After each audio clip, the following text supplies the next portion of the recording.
21st Century Fox, also a partner and owner in DraftKings. That's us.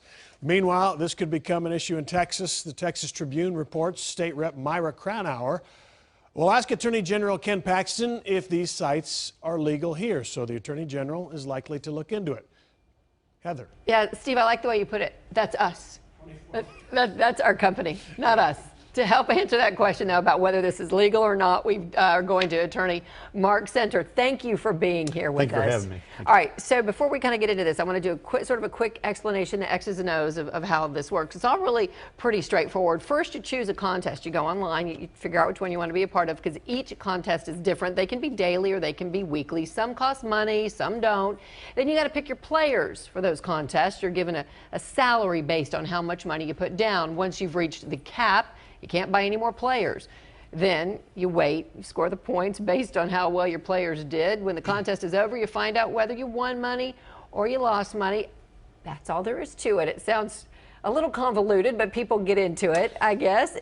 Is it gambling, Mark, or is it not? People are winning or Well, it's kind losing. of like when you know it, you know it. And Yeah. Heather, it was great when you're putting together a team and you're picking players with skill, but they kind of got over their ski tips a little bit. And they kind of expanded out into NASCAR and MMA and golf, and some of that just didn't, you're not putting together a team on You're saying that. there's no skill on choosing the MMA winner? I'm not saying that, but you've hit the nail on the head.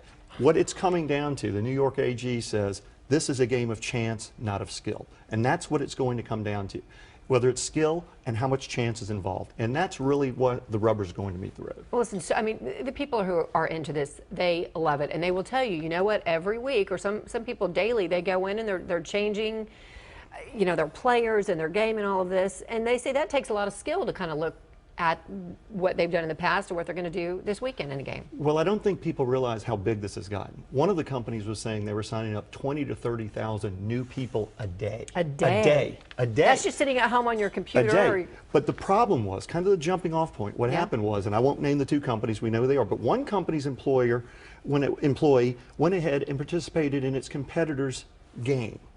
And he won $350,000 and beat out 200,000 other players. it's a huge amount of money. It is, but the point was whether it was insider trading, and that's what the New York AG seized upon. That's And the red flag. That's what was the tipping point. So do you think because these people who love this game in New York, now that the Attorney General has spoken up, they're filing, you know, a lawsuit? Do they have a case, do you think? Well, what happened is the AG in New York said, nobody from New York, none of my residents, I'm going to protect my residents, none of my residents in New York, because he's the top law official. Of course, right. None of them can participate. So he doesn't affect the other people in the rest of the country. But yeah, they're out in force. They're because they've got there are a lot of people doing it. Right. So they are the injunction. So you understand when they come in with the injunction, you've got these two companies trying to enjoin the top law official in New York, enjoin him from taking action against them.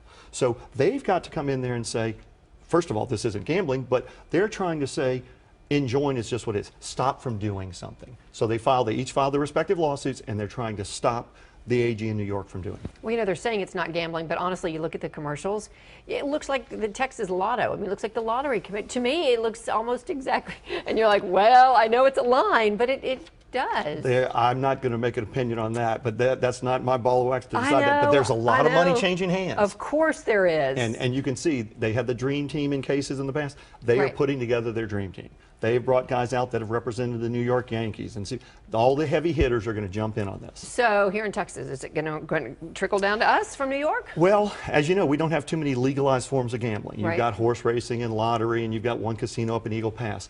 So I really think what's going to happen, because you've got New York, you've got Nevada, you've got Florida, Massachusetts, where one of the companies is based, I think what you're going to have is everybody, and we saw the lead in, everybody's going to say, hey, Mr. Paxton, all these other AGs are looking at it. What are you going to do? Right. So there's going to be pressure. All right, he'll look at it, and so will we. Mark, thank you for Thanks coming for having in. me. I appreciate it. Thank you.